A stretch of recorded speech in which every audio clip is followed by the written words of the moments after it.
இதனுடைய தொடர்ச்சியாக நாளைய தினம் நம்முடைய தோழர்கள் அனைவரும் குடும்பத்தினருடன் பங்கேற்கக்கூடிய பேரணி ஆடியோ அலுவலகத்தை நோக்கி செல்ல இருக்கிறது. அதிலே நம்முடைய தோழர்கள் இங்கு இருக்கக்கூடியவர்கள் தங்களுடைய நண்பர்களுக்கும் உறவினர்கள் நம்முடைய ஊழியர்களாக இருந்தால் அவர்களுக்கும் தகவல்களை தெரிவித்து அந்த பேரணியை மிக சிறப்பாக நடத்துவதற்கு உங்களுடைய ஒத்துழைப்பை தர வேண்டுகிறேன். ஏன்னா இந்த கோரிக்கை என்பது நேற்றுக்கு சாயங்காலம் ஒரு நண்பர் வந்தார். அவர் பேசிட்டு இருக்கும்போது சொன்ன ஒரு வார்த்தை என்னன்னா, நீங்க இங்க 30 நாளா உட்கார்ந்து இருக்கீங்க, நாங்களும் பார்த்துட்டு தான் இருக்கோம். ஆனா இவனுடைய இந்த கோரிக்கைக்காக நீங்க போராடிட்டு இருக்கீங்கிறது இந்த சிதம்பரம் பகுதியில் இருக்கிறவங்களே பல பேருக்கு தெரியல அப்படின்னு அவர் சொன்னார். அப்போ அந்த பிரச்சனைகளை நாம் என்ன நடந்துட்டு இருக்கு அப்படிங்கிறத பொதுமக்களுக்கு தெரிவிக்கணும். இப்ப நம்ம இங்க உட்கார்ந்து இருக்கோம், பல்கலைக்கழக வளாகத்தில் உட்கார்ந்து இருக்கிறோம். பல்கலைக்கழகத்தில் இருக்கக்கூடிய நண்பர்கள் கிழக்கையும் மேற்கையும் போயிட்டு வந்துட்டு தான் பார்த்துட்டு தான் போறாங்க. ஆனாலும் ஒரு மனிதாபிமான அடிப்படையில் கூட வந்து இறங்கி நின்று ஒரு வார்த்தை பேசுனா அந்த பேசுற வார்த்தை யாருக்காவது மேலதிகாரி தெரிஞ்சு இவங்களை ஏதாவது கழுத்து எடுத்துருவாங்களே நமக்கு தெரியல. அவ்வளவு வருத்தத்துல அந்த பயத்துல பயந்துட்டு போற மாதிரி இருக்கு.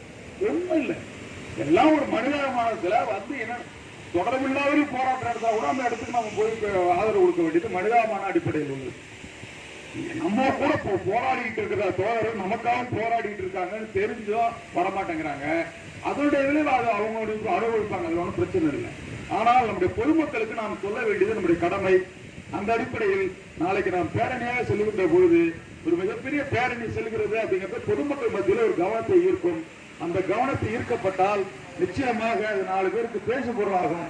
அதுதான் நமக்கு ஒரு வலு, நம்முடைய கோரிக்கைகளுக்கு வலு சேர்க்கும்.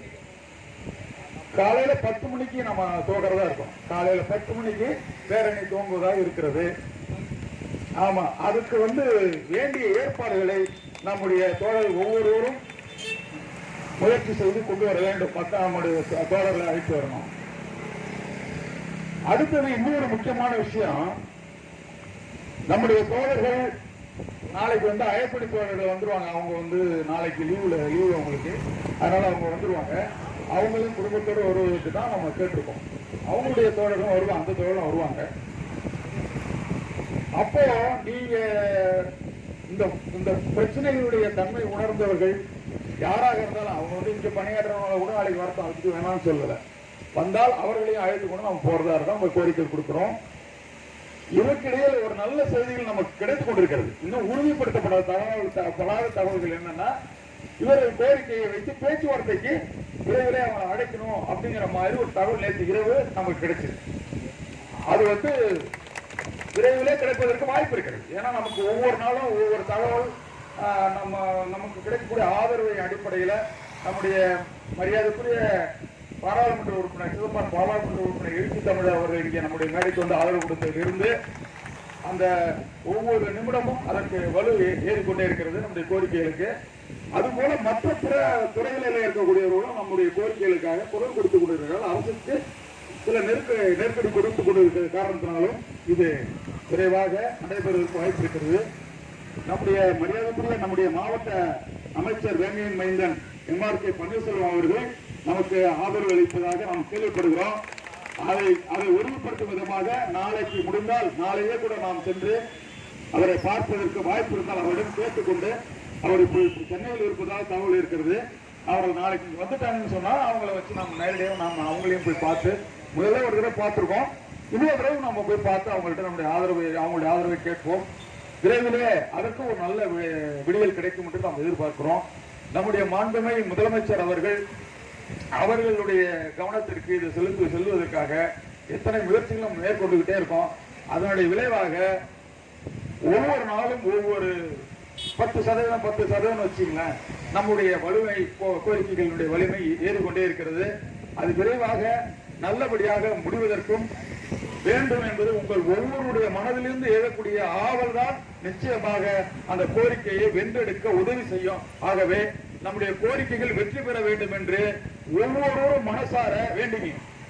மனசார நீங்க இதை வெற்றி பெறணும்னு நினைச்சிட்டீங்கனால நிச்சயமா வெற்றி பெற்று விடுவோம். அதுல மாற்றுக்கிறது கிடையாது. ஆகவே உங்களுடைய நண்பர்களுக்கு நாளைக்கு சொல்லி யாராவது இருக்காங்கன்னா நண்பர்கள் உறவினர்கள் யாரா இருந்தாலும் அவனுடைய ஊழியர்கள் ஓய்வூதியர்கள் இருந்தாக்கா நாளைக்கு அழைச்சிட்டு வாங்க. அவர்களையும் நாம் உட்காரங்க அழைத்துக் கொண்டு சொல்வோம். அடுத்ததாக நம்ம நண்பர்கள்ல சில பேருக்கு இன்னும் தெளிவின்மை இருக்கிறது. அந்த நண்பர்களுக்கு நீங்க சொல்லுங்கள். நாம இன்றைக்கு இந்த அண்ணாமலை பல்கலைக்கழக அனைத்து சங்கங்களின் கூட்டமைப்புல 8 சங்கம் இருக்கு. அதுல அயற்பணி ஊழியர் சங்கம் 5 சங்கம் இருக்கு. அப்புறம் கடலூர் மாவட்ட மருத்துவக் கல்லூரி ஊழியர் நலச்சங்கம் ஒண்ணு இருக்கு. அண்ணாமலை பல்கலைக்கழக ஊழியர் நலச்சங்கம் ஒண்ணு இருக்கு. 5 2 7. அது போக 8வது சங்கமாக நம்முடைய அண்ணாமலை பல்கலைக்கழக ஆசிரியர் அல்லாத பணி நிறைவு ஊழியர்கள் சங்கம், பணி நிறைவு ஊழியர் சங்கம்ங்கிறது ஒண்ணு இருக்கு. அதுதான் நம்முடைய பென்ஷனர் சங்கம். அந்த சங்கத்துல உறுப்பினர் ஆவது என்பது கட்டாயம். நம்ம சங்கம்ங்கிறது அதுதான். இதுக்கு முன்னாடி அந்த பணம் தான் அவர்கிட்ட கொடுத்தேன் இவர்கிட்ட கொடுத்தேங்கிறதெல்லாம் இல்லை. அதெல்லாம் செல்லுபடி ஆகல. அது அந்த அமைப்போட நமக்குள்ள தொடர்பு எதுவும் இல்லை. அது தனி அமைப்பா இருக்காங்க. நம்ம அமைப்பு என்பது இதுதான். ஆக இதனுடைய உறுப்பினர் ஆக வேண்டியது ஒவ்வொருவரும் கட்டாயம். அதுல பல பேர் உறுப்பினர் ஆயிருக்கீங்க. உறுப்பினர் ஆகாதவர்கள் உடனடியாக உறுப்பினர் ஆக வேண்டும் என்று கேட்டுக்கொள்ளும். ஒருவேளை அது அதுக்கான விதிமுறைகள் விண்ணப்ப படிவம் இருக்கு. விண்ணப்ப படிவத்தை ஃபில்அப் பண்ணி கொடுத்தீங்கன்னா அதுக்கான நம்முடைய அந்த சந்தாவையும் கொடுத்து உடனடியாக உறுப்பினராக சேர்த்து என்று சொன்னால் அப்போதுதான் உறுப்பினர் எண்ணிக்கை நமக்கு ஒவ்வொரு நாளும் கிட்டத்தட்ட 10 பேர் 15 பேர் சேர்ந்து தான் இருக்காங்க. நீங்களும் அதிலே உறுப்பினர் சேராதவர்கள் சேர்ந்து விட வேண்டும். அதற்கு அந்த போட்டோ கொடுக்காதவங்க உறுப்பினராக சேர்ந்து இருப்பாங்க, அந்த போட்டோ கொடுக்காம இருப்பாங்க, சந்தா பணம் கொடுக்காம இருப்பாங்க. அந்த மாதிரி இருந்தாங்கன்னா அவங்களும் அதில் விரைவிலே அவற்றையெல்லாம் உரிமை செய்து ஒத்துழைப்பு கொடுக்க வேண்டுமாய் கேட்டுக்கொள்கிறேன்.